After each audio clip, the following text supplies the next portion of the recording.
Sem dúvida nenhuma, nós estamos caminhando para a pior crise fiscal que esse país já teve. Eu sempre acreditei que tem como você resolver os problemas sem precisar criar uma crise, né? Eu espero que o Congresso, né, consiga, a partir da análise dessa MP, encontrar uma solução sem precisar a gente entrar numa crise. Há uma profunda crise na gestão orçamentária no Brasil por conta da incompatibilidade orçamentária, e é uma incompatibilidade matemática entre os pisos da saúde e da educação, a taxa de crescimento desses pisos e o limite de gastos dado pelo novo arcabouço fiscal. O que acontece? A taxa de crescimento dos mínimos constitucionais para a saúde, que é 15% das receitas correntes líquidas e 18% das receitas de impostos para a educação, crescem a uma taxa bem maior do que a do orçamento em geral. Nós vivemos uma situação insustentável que caminha para o estrangulamento pleno do orçamento em 2027. Isso pelos próprios números do governo presentes no projeto de lei de diretrizes orçamentárias para 26. A partir de 2027, segundo as projeções do governo, ele não teria mais dinheiro, assumindo que a legislação não vai mudar, que ele tem que obedecer todas as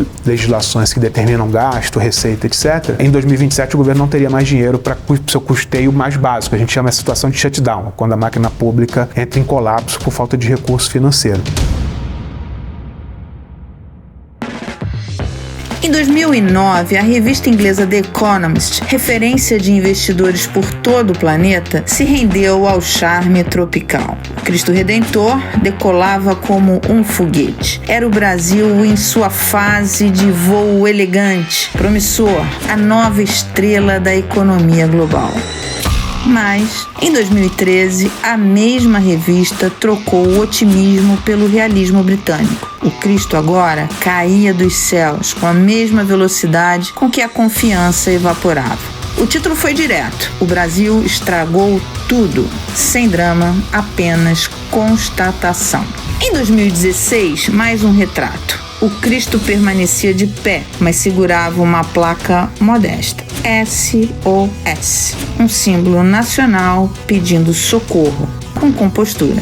E agora, quase uma década depois, se a revista The Economist voltar à metáfora carioca, talvez precise retratar o Redentor com os bolsos vazios e um pires na mão.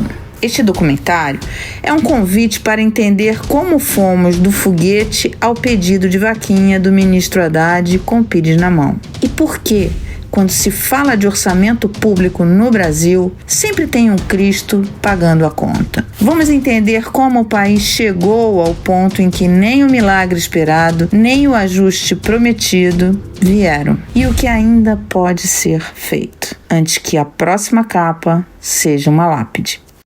Existem coisas que foram colocadas na medida provisória que eu acho que precisam de um amadurecimento maior. Uma delas é o aumento da tributação sobre os outros ativos financeiros. O governo está propondo aumentar a taxação dos que são isentos, mas também dos demais que já eram tributados. E, em particular, ele está aumentando a tributação, eliminando um dispositivo que é muito comum de se ver em outros países, que é a redução da carga tributária conforme o prazo das aplicações aumenta. Isso é importante para criar poupança de longo prazo, estimular a previdência privada, estimular que esses recursos financiem investimentos de longo prazo. Isso acontece em outros países. Então, essa é uma mudança estrutural importante que vai mudar muito a forma como a poupança é administrada no Brasil e como é que ela vai ser canalizada para investimento. Então, a despeito de entender a necessidade do governo com aumento de arrecadação, a gente tem que, como você mencionou, fechar o problema fiscal do país, equacionar a questão fiscal do país, mas, ao mesmo tempo, entender como é que o sistema tributário pode contribuir para gerar mais crescimento. Eu acho que, nesse caso em particular, você pode ter, sim, um efeito negativo de desmobilizar a poupança para financiar investimentos de longo prazo. O Ministério da Previdência passou por uma mudança recente, né? Grande, devido ao escândalo aí dos descontos. Mas chama a atenção que a medida provisória, né, que saiu recentemente, né, às pressas, se você olhar, efetivamente tem a assinatura do Haddad, da Esther Dweck, mas estranhamente não tem assinatura nem do Ministério da Previdência, e tinha medidas voltadas à Previdência, como é o caso da mudança no Ateste-Med e no Comprev, e tinha mudanças também no Seguro-Defeso. Mas não houve assinatura do ministro da Previdência. Eu não sei exatamente qual foi o motivo, se foi discordância ou se efetivamente na correria acabou acontecendo sem uma conversa melhor entre os ministérios. Aí eu efetivamente não posso falar, mas chama a atenção que é um pouco estranho, né? Porque era uma medida provisória que tinha matéria previdenciária. O MP decepcionante. Nós esperávamos que viessem medidas de cortes de despesa e não de aumento de tributação. Veio quase tudo na área de aumento de tributação. E o pouco que veio de redução de despesa veio completamente mal desenhado. O que mostra que realmente o pessoal da Previdência não foi ouvido. Primeiro, um corte que fazem lá no Ateste Médio. Perfeito o alvo. A Ateste Médio é, sem dúvida, a maior fraude que já aconteceu na história do Brasil.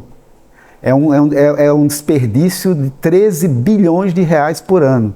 Só que a forma que está sendo feita é completamente equivocada. Não vai acabar a fraude, vai reduzir de fato, mas não vai acabar a fraude e vai criar um retrabalho para o INSS que já está com a maior fila da história. Então, assim, mostra claramente que quem fez não conhece do assunto, viu o problema, mas deu o remédio errado. O outro ponto que colocam lá, compensação previdenciária, completamente equivocado. Mais uma vez, viram um problema, mas o remédio, esse aí é completamente equivocado. Por quê? Eles estão simplesmente pegando uma despesa obrigatória, prevista no artigo 201 da Constituição, e dizendo que ela não é obrigatória, que eu pago o que eu puder. Ou seja, tornou discricionária a despesa de compensação previdenciária.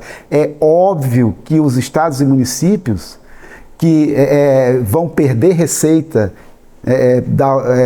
que é justa e devida pela Constituição, vão acionar tanto o Congresso quanto o Supremo para derrubar essa medida. Eu não tenho nenhuma dúvida que o efeito disso vai ser zero.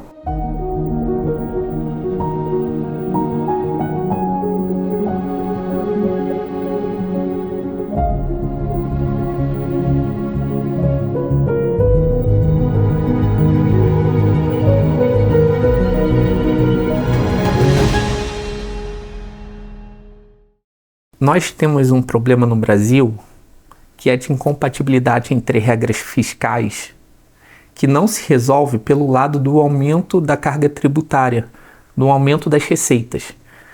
Os pisos da saúde e da educação, eles esmagam as demais despesas que entre o teto e os pisos. Essas despesas são esmagadas. E por quê? Porque os pisos eles crescem com base em 100% da taxa de crescimento das receitas, aproximadamente, tá? E o teto ele cresce com base em 70% da taxa de crescimento das receitas. Então, você tem uma parte do orçamento que cresce a uma velocidade superior ao todo. E quando você cresce as receitas, essa porcentagem não muda, continua 100 e 70. Não adianta você crescer. Não tem sentido achar que esse problema que é estrutural se resolve com o aumento da receita. Porque se a receita cresce, vai continuar o piso acompanhando 100% dela e o teto com 70%. Um exemplo bom para as pessoas pensarem essa incompatibilidade é o seguinte. Eu não gosto muito de analogia com a economia doméstica para pensar macroeconomia, mas nesse caso funciona. Quando você tem os reajustes do seu plano de saúde e da escola do seu filho crescendo, esses reajustes são muito mais altos do que o crescimento da sua remuneração. Do seu salário. Do seu salário. E isso acontece todo ano. Vai chegar uma hora que você vai entrar em crise financeira. Por quê? Porque você vai ter que começar a cortar as outras despesas e vai chegar uma hora que você não vai ter mais onde cortar. Então você vai ter que cortar ou a escola, trocar de escola, ou do plano de saúde. É isso que está acontecendo.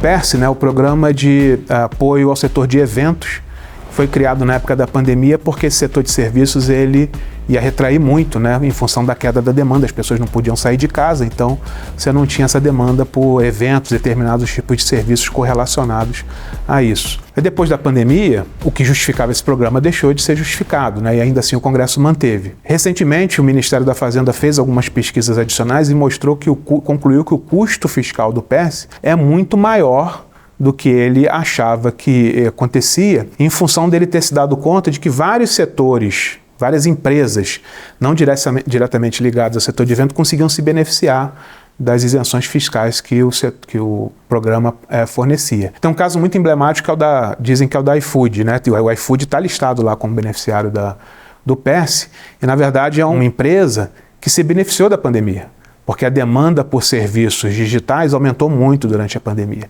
Então não foi todo o setor de eventos que sofreu, alguns segmentos desse setor eles conseguiram se beneficiar. E aí você tem esse caso que ficou famoso recentemente dos bets, que não são exatamente, não estão relacionados diretamente ao setor de eventos que deveria sofrer esse benefício, mas quem faz propaganda, marketing, etc., faz, de alguma certa forma, um evento. Está associado a esse setor. Então se beneficia duplamente. É um setor que investe muito em propaganda e marketing de forma desmedida e, ao mesmo tempo, quem presta esse serviço acaba se beneficiando fiscalmente de um tratamento tributário absolutamente inadequado. Eu acho que o caso do PERSE é o caso mais emblemático de uma política tributária mal feita, que está completamente distorcida, e dado o custo fiscal que ela tem para o país, hoje está estimado em algo como 30 bilhões de reais, que é praticamente o recurso que o ministro Haddad está precisando, né? Eu acho constrangedor a gente ver o Congresso não conseguir ter força política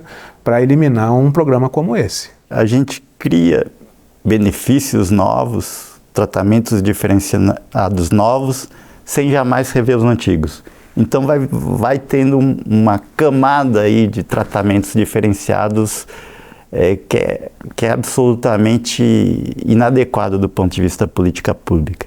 Sim, a gente nunca deveria criar um tratamento novo sem rever os antigos. Mas a lógica da política, infelizmente, é essa. Eu sempre criar um benefício novo, um tratamento diferenciado novo, sem rever o antigo, cria uma bagunça do ponto de vista de políticas públicas que é terrível. Quando nós falamos em expansão fiscal, os economistas que defendem isso, eu defendo expansão fiscal, eu defendo mais gastos para a saúde, mais gastos para a educação. A gente não está falando de qualquer gasto. Por exemplo, quando você aprova medidas de renúncia tributárias para determinados setores econômicos que têm poder de barganha no Congresso Nacional, o máximo que você está fazendo é ampliar a margem de lucro desse setor. Ele não vai investir mais porque ele teve uma renúncia tributária aprovada.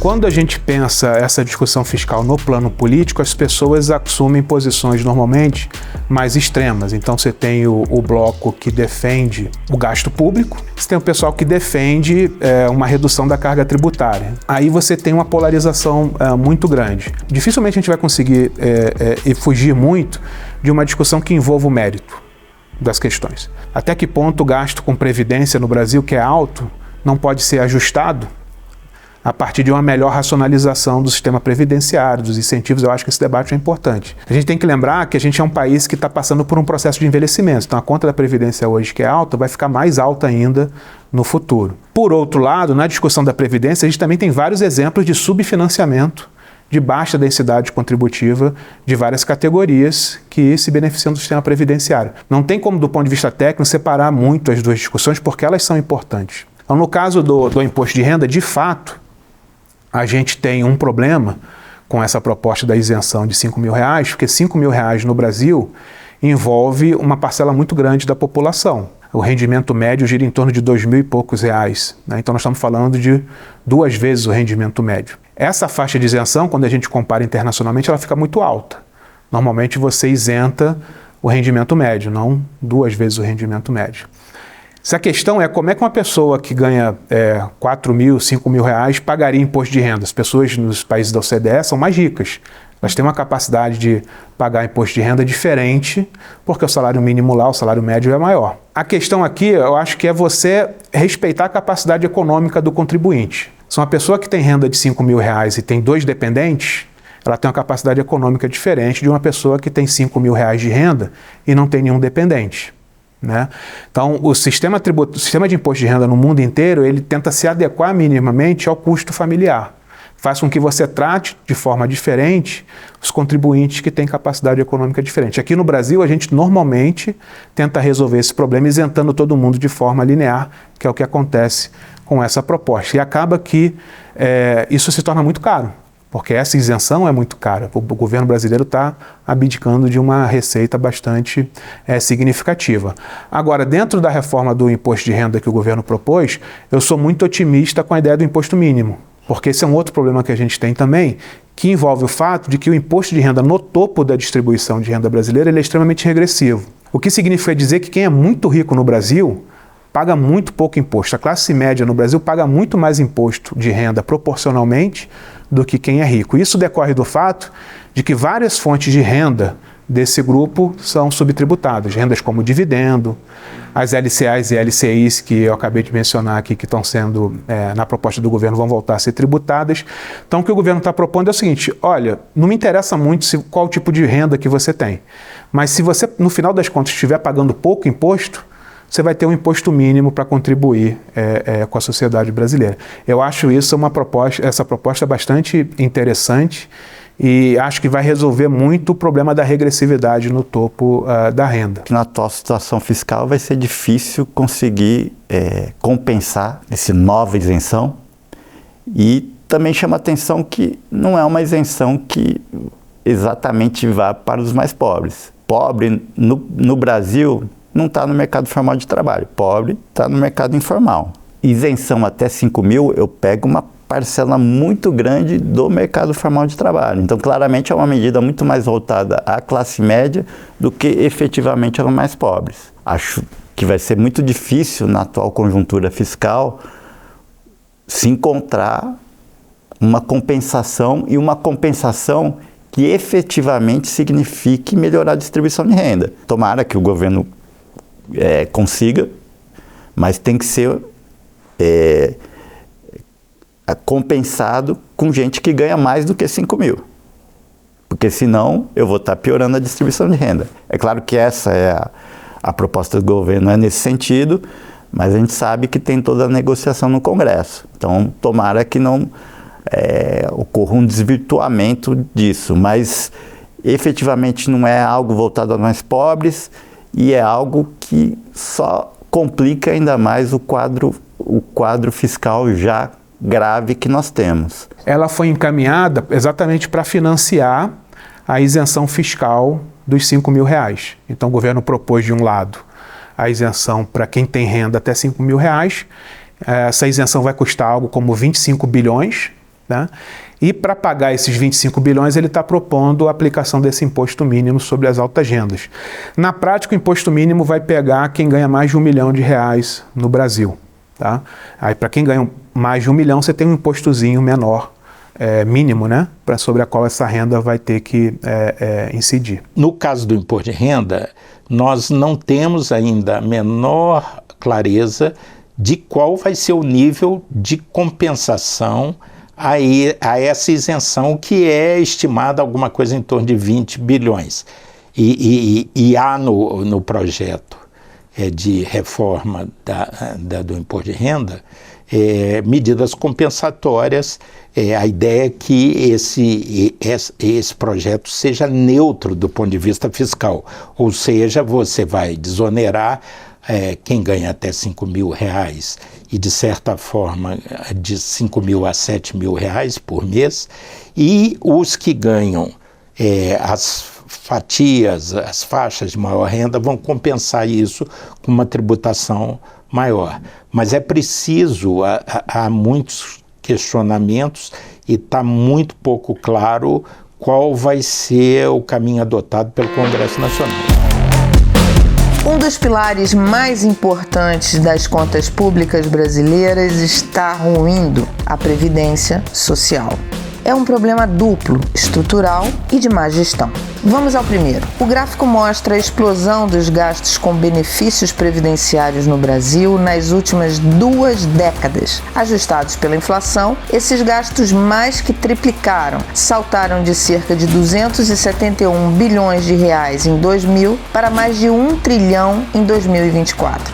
É um crescimento contínuo ano após ano. Resultado direto do envelhecimento da população, do aumento do número de aposentados e da incapacidade do Estado de adaptar-se ao modelo previdenciário. Mas se o presente já preocupa, o futuro é ainda mais alarmante. Nas próximas décadas, o INSS terá que arcar com 54 milhões de novas aposentadorias. Só entre 2030 e 2040 serão 30 milhões de novos beneficiários. Hoje, o sistema já opera sob pressão, com 2 contribuintes para cada aposentado. Mas em 2050, essa relação será de 1 para 1, ou seja, um trabalhador sustentando um aposentado. Uma conta que simplesmente não fecha. E quando a conta da Previdência não fecha, o rombo cai sobre todos nós e o ajuste fiscal vira ilusão.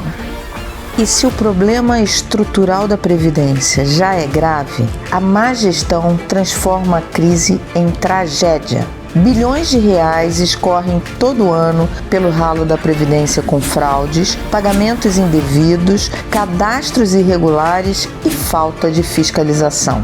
É a má gestão. São pensões pagas a pessoas que já morreram, benefícios duplicados, auxílios concedidos sem critérios e um sistema que, em muitos casos, não consegue distinguir quem tem direito de quem apenas se aproveita das brechas. Enquanto o país discute reformas, o dinheiro se perde nos desvios, nos erros e na ineficiência. A política previdenciária é extremamente importante, inclusive porque ela tem impacto sobre o orçamento público, mas também tem impacto sobre as várias formas, as várias modalidades de trabalho. Então, integrar a política de previdência ao universo do trabalho e, por sua vez, ao universo financeiro é extremamente importante. Agora, fazer reforma da Previdência tem um aspecto meio parecido com esse tema dos benefícios tributários, porque fazer reforma da Previdência também é difícil. E, na verdade, a gente criou outras bombas previdenciárias. Talvez uma bomba que pouca gente fala e que não foi atacada na reforma de 2019, mas é fundamental que seja, é o chamado microempreendedor individual, que é aquele programa que ele foi criado até com uma boa intenção, que era de formalizar trabalhadores por conta própria, o discurso, olha, eu vou formalizar o pipoqueiro, fazer que ele contribua para a Previdência. Só que ele é muito desequilibrado do ponto de vista atuarial. O que eu quero dizer com isso? A contribuição, que era só 11% do salário mínimo, já não é suficiente para pagar as aposentadorias. Em 2011 ela foi reduzida para 5% do salário mínimo. Então é um valor que não paga quase nada dos benefícios que serão gerados no futuro. A Previdência é a maior despesa da União. Ela representa mais de metade da despesa primária da União, se a gente somar regime geral com regime próprio, né, e também incluir o BPC, que na prática é a Previdência, e a Previdência dos militares. Então, somando toda a Previdência, a gente está falando de mais de metade da despesa. Todo o resto junto não equivale à Previdência sozinha. Então, se você quer segurar o gasto público, você tem que focar em Previdência. E o que aconteceu nos últimos anos, como você bem falou, foi o contrário. A gente fez uma reforma da Previdência que conteve a despesa. Sempre se falou, a reforma não vai reduzir despesa, ela vai conter o crescimento. Vai continuar crescendo, mas vai continuar crescendo numa aceleração menor. Por que a despesa da Previdência já iria crescer, independente de qualquer problema que ocorreu nos últimos anos? Por conta do envelhecimento da população. O Brasil está passando por um rápido envelhecimento. O mundo inteiro está passando por esse envelhecimento, mas o Brasil, junto com mais uns 5, 6 países, está no grupo que está envelhecendo mais rápido. O número de aposentados tem crescido porque a população está ficando mais velha. E, ao contrário, não está entrando mais tanta gente no mercado de trabalho como acontecia no passado. Então, a conta previdenciária fica mais difícil de fechar. Então, assim, naturalmente já ia ter aumento de despesa. Esse é o primeiro ponto. Segundo ponto, a reforma foi frágil? Não, ela foi uma reforma profunda, mas ficaram pontos que precisam ser atacados. Por exemplo, reduziu a diferença de idade entre homens e mulheres, mas ainda manteve uma diferença de 3 anos. Em mais de 2/3 dos países do mundo, já está igual a idade entre homem e mulher. A gente precisa atacar isso. Ainda foi mantida uma diferença de 5 anos entre o homem urbano e rural e 7 anos entre o homem e a mulher rural. Isso também não faz nenhum sentido mais, porque hoje a expectativa de sobrevida urbana e rural é a mesma. Tem uma questão da Previdência nesse debate que fica um pouco oculta. A questão da gestão, ela passa por instrumentos e ferramentas para os trabalhadores do INSS operarem também. Quando você tem um processo de desmonte do serviço público, inclusive no INSS, né, que esse processo de austeridade fiscal, ele vai desmontando as capacidades estatais, inclusive para averiguar fraudes. Você tem poucos servidores, você tem servidores sem condições adequadas de trabalho. Isso facilita as fraudes. Ou seja, os economistas mais ortodoxos, eles sempre dão como solução cortes e gastos. Só que quando você corta gastos desse tipo, o que você faz? Você impede que o Estado tenha capacidade de fiscalizar, de dar eficiência a determinados gastos. E é muito importante olhar qual é a estrutura que o INSS tem hoje, qual é a estrutura que os trabalhadores do INSS têm hoje para fazer essas operações. Esse debate é muito pouco feito. Então é muito importante conversar com o gestor que está lá no INSS sobre as condições de trabalho que eles têm hoje, que é uma condição muito ruim. Faltam servidores. Às vezes no Brasil, os debates eles se confundem. Há um debate sobre a taxa de crescimento dos gastos com previdência, sobre fraudes e etc. Mas esquecem o debate sobre qual é a estrutura estatal para resolver essa questão, sabe? Esse debate não aparece sobre capacidades estatais, a capacidade do Estado em planejar, em fiscalizar. Quando a gente fala do debate sobre a trajetória da relação entre dívida e PIB, a gente sai do debate sobre as regras orçamentárias, sobre gestão orçamentária e planejamento orçamentário e vai para um debate sobre macroeconomia. O próprio debate sobre como se estima a trajetória da relação dívida-PIB, qual é o papel da trajetória da relação dívida-PIB nas taxas de juros, é um debate muito complexo e há profundas divergências. Até porque a relação entre dívida e PIB é uma relação que não passa apenas pelo lado dos gastos, né? Ou pelo resultado primário. Passa pela taxa de juros. Um detalhe interessante. Quando a taxa de crescimento do PIB é maior do que a taxa de crescimento da taxa de juros, tá? Você consegue estabilizar a relação dívida-PIB, independente da trajetória de gastos. Isso é importante, essa regra. Então você também tem um segundo elemento, que é se você faz gastos com alto efeito multiplicador, investimentos públicos sólidos, por exemplo, você começa a fazer o PIB crescer a uma taxa mais alta. O PIB crescendo a uma taxa mais alta, né? Você tem um lado do denominador, o que faz a relação entre dívida e PIB crescer tudo mais constante. Então é uma dinâmica muito mais complexa do que olhar só o lado dos gastos.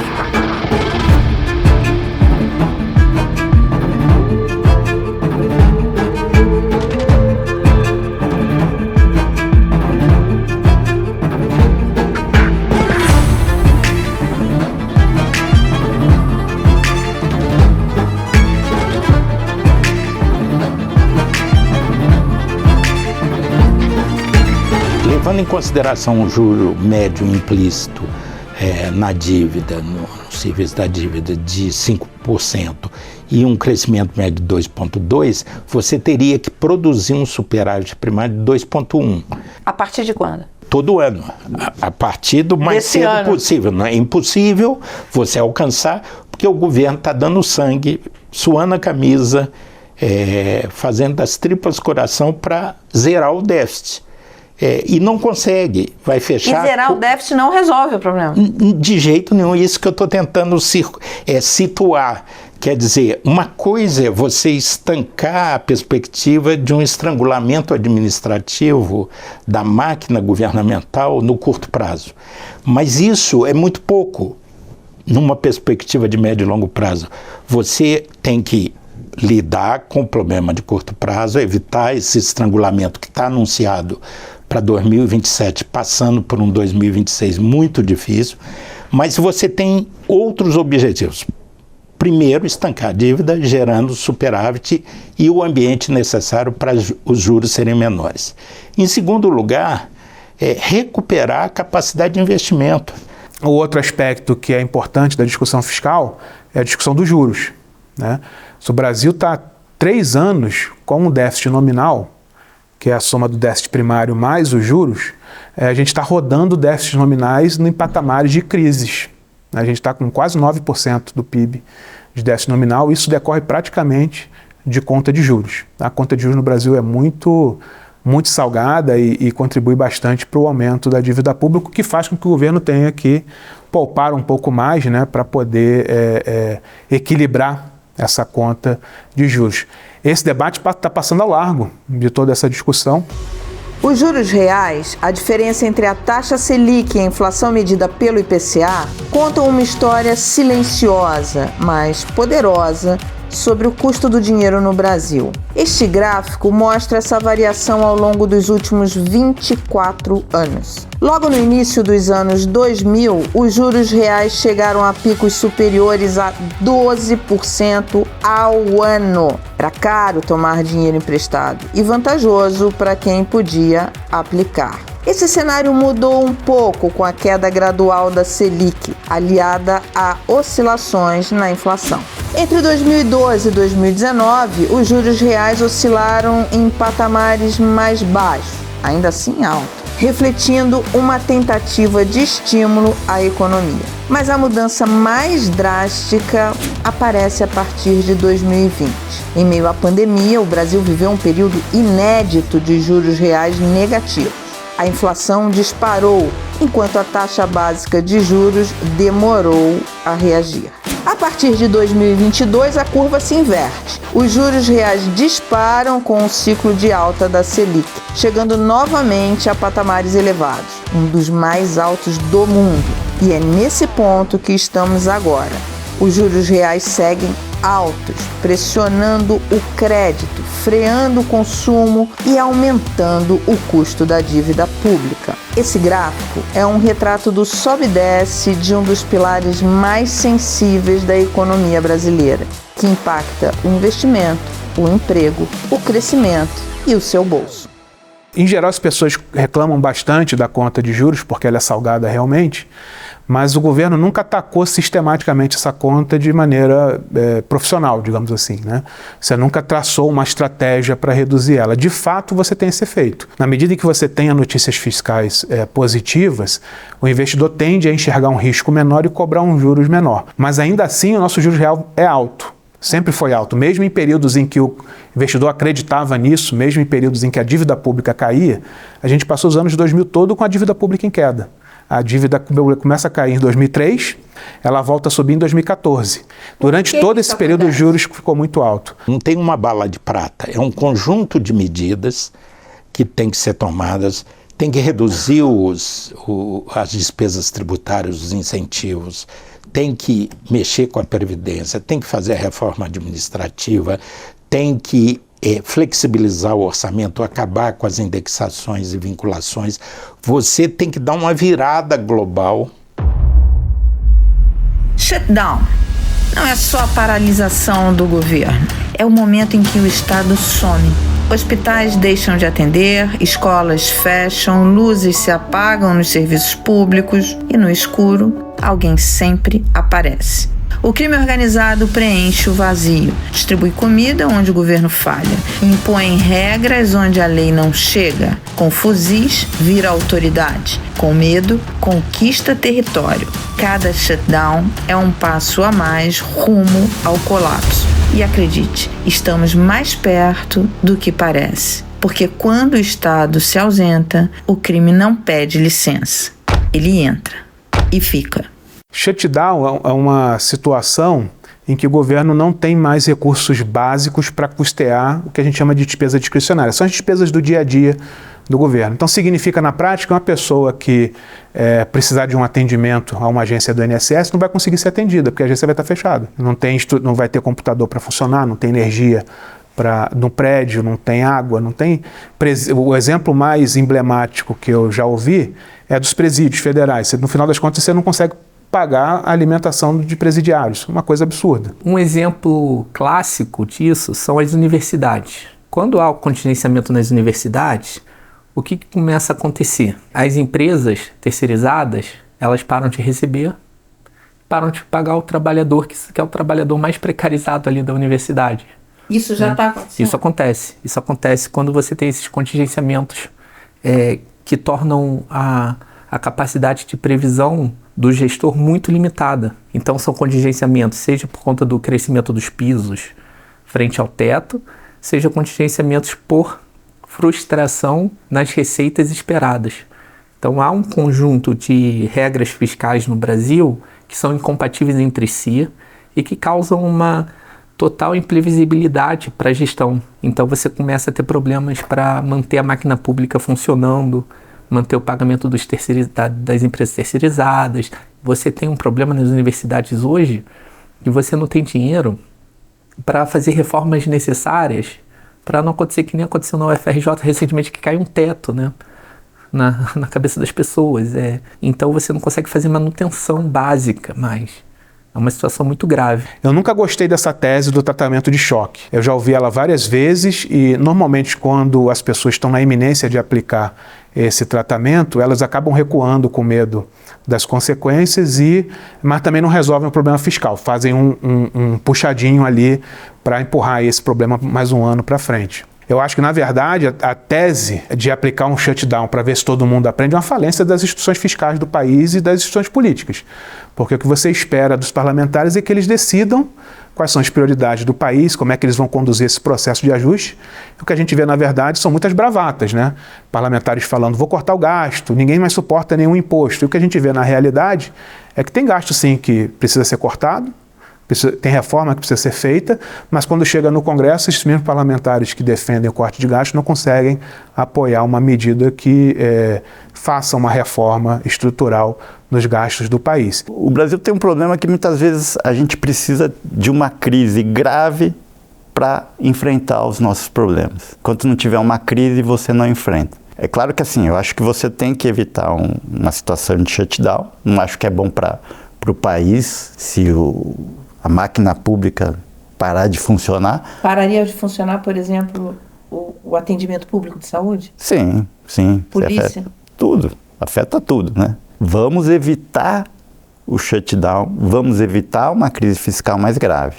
A gente precisa parar com essa mania de, às vezes, só agir depois que o desastre aconteceu. Vamos ter que prevenir que o desastre aconteça. Se a gente não fizer isso, eu sinceramente, dada a trajetória da dívida pública, a gente vai, daqui a algum tempo, ter um problema fiscal muito grave nesse país, com consequências econômicas e sociais graves. Às vezes, você precisa para fazer uma rearrumação, você precisa dar uma parada, né? Para rearrumar a casa. Eu sempre acreditei que tem como você resolver os problemas, né, sem precisar criar uma crise, né? Mas eu espero que o Congresso, né, consiga, a partir da análise dessa MP, encontrar uma solução, né, sem precisar a gente entrar numa crise. Hoje a gente não vê muita expectativa, né, com base nas propostas que foram colocadas, né, a não ser que o Congresso reinvente essa medida provisória. A gente precisa sim fechar as contas e hoje não está fechando. Na minha avaliação, o problema é uma visão equivocada em relação à importância da gestão previdenciária. Né? A gestão previdenciária não podia jamais ser vista de forma política, ela tem que ser vista de forma técnica. A gente está falando de uma política de Estado, de longo prazo, que consome uma quantidade grande e crescente de recursos. Você não é tão ou mais importante uma gestão previdenciária profissional quanto na área da fazenda. Ao você não ter uma gestão profissional, ter uma gestão com enfoque político, você acaba gerando os problemas que a gente teve. Não vou culpar aqui ninguém individualmente, mas eu acho que o modelo que é o problema. Daí que eu fiquei otimista quando vi a nova equipe do INSS, eu vi uma equipe técnica. Isso me deu uma esperança de que as coisas possam voltar ao ritmo, desde que essa equipe técnica não tenha influências políticas que inviabilizem eles trabalharem. Isso eu já vi também na prática. Até 2027 a gente consegue chegar. Agora, a gente poderia chegar melhor do que a gente vai chegar. Eu não acho que a gente vai chegar numa situação crítica do ponto de vista fiscal. Não tenho esperança de que num ano eleitoral você vai conseguir fazer grandes ajustes estruturais na política fiscal. Então a gente vai chegar em 2027 com uma situação crítica do ponto de vista fiscal. A gente aguenta chegar até lá? Aguenta. Mas minha recomendação, meu olhar é o seguinte, olha, 2027 a gente vai ter que arrumar a casa, do ponto de vista fiscal. Não dá para passar de 2027. Vamos chegar lá com dificuldades. Assim, é claro que também o cenário internacional também vai afetar o quão mal ou menos mal nós vamos chegar em 2027. Né? A gente vinha com uma pressão muito forte no dólar, que acaba pressionando a inflação. Graças a essas mudanças no cenário internacional, acabaram sendo positivas no sentido de diminuir a pressão sobre o dólar, mas é algo que pode ser revertido a qualquer momento no cenário internacional. Mas o que me preocupa muito também é que isso abre espaço para uma coisa que a gente já está vendo e que tende a ficar ainda maior com a falência do serviço público, que é o crime organizado, tomando conta dessa estrutura. Sim, sem dúvida. Esse também é outro perigo que a gente corre quando eu tenho, vamos dizer assim, quando o serviço público passa a correr risco de shutdown. Os países asiáticos investem, em média, 35% do seu PIB. O Brasil está investindo 17%, chegou a 16%, que é o menor nível da história. E quem puxa esse número para baixo é o setor público. Porque é o que eu falei, brincando aí com esses números, com essas medidas, aí eu esbarrei com uma comparação. O PAC são 60 bilhões, as bets, as apostas eletrônicas faturam. O presidente do Banco Central na CPI das bets deu o dado que, pelos dados do Banco Central, as bets estão faturando de 20 a 30 bilhões por mês. Então, pegando pela média, 25 bilhões, porque ele falou que varia de mês para mês e tal, está consolidando essa estatística, mas são 300 bilhões, ou seja, o Brasil joga 5 vezes o que o governo federal investe. Durma com um barulho desse. Quer dizer, tudo que a gente podia fazer de ferrovia, aeroporto, portos, infraestrutura, projeto de irrigação, moradia, saneamento, ciência e tecnologia, inovação, tudo que o governo tem no seu programa estratégico de investimento é 1/5 do que as bets faturam.